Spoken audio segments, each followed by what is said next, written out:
Capital ہل: کیا parliament پر مظاہرین کے حملے کے بعد امریکہ کا پاکستان سے موازنہ کیا جا سکتا ہے؟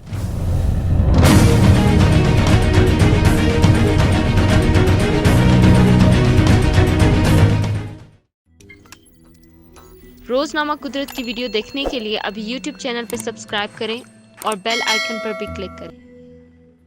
ہم ملک میں تیزی سے بدلتی صورتحال کا بغور مشاہدہ کر رہے ہیں اور ہمیں اس پر تشویش ہے۔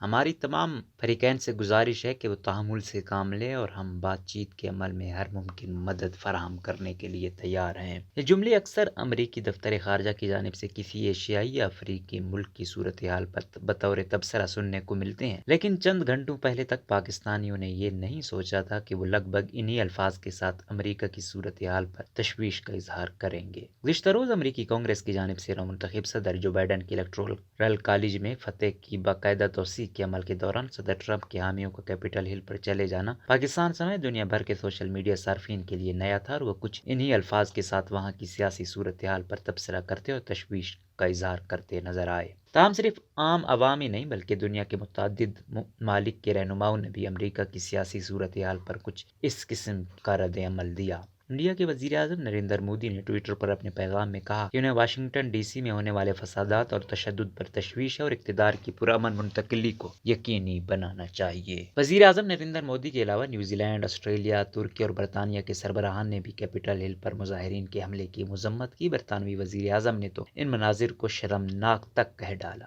یہ امریکہ ہے یا پاکستان؟ امریکی صدر ٹرمپ کے حامیوں کی جانب سے امریکی کانگریس پر حملے کی خبریں سامنے آنے کے بعد بہت سے پاکستانی سوشل میڈیا صارفین امریکی سیاسی صورتحال کا موازنہ پاکستان کی سیاسی صورتحال سے کرتے دکھائی دیے۔ کسی نے اس کا موازنہ سن 2014 کے دھرنے کے دوران پاکستان تحریک انصاف اور پاکستان عوامی تحریک کے حامیوں کا پاکستان کے پارلیمان اور پی ٹی وی کی عمارت پر حملے سے کیا، تو کسی نے کیپٹل ہل پر مظاہرین کے دعویٰ بولنے کے مناظر کو پاکستان میں سن 1999 میں نافذ کیے گئے مارشل لاء کے مناظر سے تشبیہ دی۔ تاہم صحافی کامران یوسف اس موازنے سے متفق نظر نہیں آئے۔ ان کا کہنا تھا کہ سن 2014 میں پی ٹی وی پر ہونے والے حملے اور امریکی کانگریس پر ہونے والے حملے میں یہ فرق ہے کہ امریکی میڈیا یک زبان ہو کر اس کی مذمت کر رہا ہے، جبکہ پاکستان میڈیا کے چند حلقوں نے اس حملے کو سراہا تھا۔ پاکستان سے امریکہ منتقل ہونے والے بھی امریکہ میں پاکستان جیسی صورتحال پر پریشان نظر آئے اور ٹوئٹر پر کورونا سے متعلق اہم معلومات دینے کے لیے مشہور پاکستانی نژاد امریکی ڈاکٹر فہیم کا کہنا تھا کہ میں اسی سے بچنا چاہتا تھا جب میں نے پاکستان چھوڑا تھا۔ پاکستان میں حزب اختلاف کی ایک بڑی جماعت پاکستان مسلم لیگ نون کے رہنماؤں نے بھی اس موقع پر وزیر اعظم عمران خان اور ان کی جماعت پر تنقید اور طنز کے تیر چلائے۔ سابق وزیر اعظم مسلم لیگ نون کے احسن اقبال کا کہنا تھا، عمران نیازی نے اپنی حمایتوں کے ساتھ 2014 میں پارلیمنٹ ہاؤس پر حملہ کر کے جو درخشاں مثال قائم کی تھی، بالآخر 2021 میں صدر ٹرمپ اپنے حامیوں کے ساتھ امریکہ میں اسے فالو کر رہے ہیں۔ کہیں تو پاکستان امریکہ سے 6 سال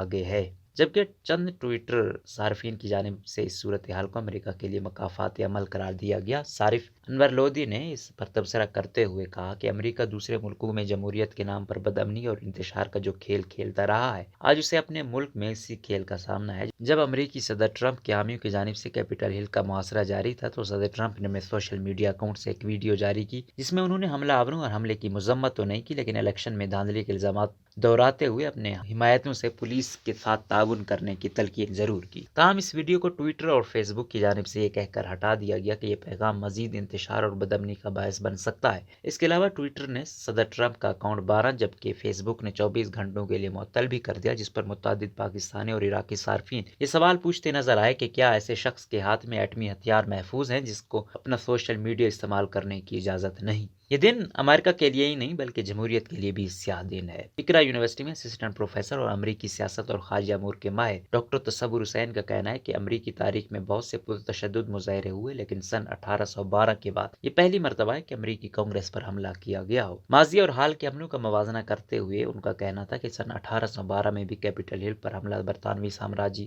فوج کی جانب سے کیا گیا تھا، جبکہ آج یہ حملہ امریکیوں کی جانب سے خود کیا گیا۔ یہ دن نہ صرف امریکی جمہوریت بلکہ پوری دنیا کی جمہوریت کے لیے سیاہ دن ہے، کیونکہ امریکہ ایک ایسا ملک ہے جہاں کی جمہوری روایات اور جمہوری نظام دنیا کے متعدد ممالک میں بطور ماڈل اپنایا گیا، اور امریکہ گزشتہ کئی دہائیوں سے مشرق وسطیٰ، افریقی اور ایشیائی ممالک میں جمہوری اقدار کے فروغ پر زور دیتا نظر آیا اور اس کو بنیاد بنا کر کئی ممالک جیسا کہ عراق، شام، ویتنام اور افغانستان میں بزور طاقت حکومت کی تبدیلی میں بھی ملوث رہا ہے۔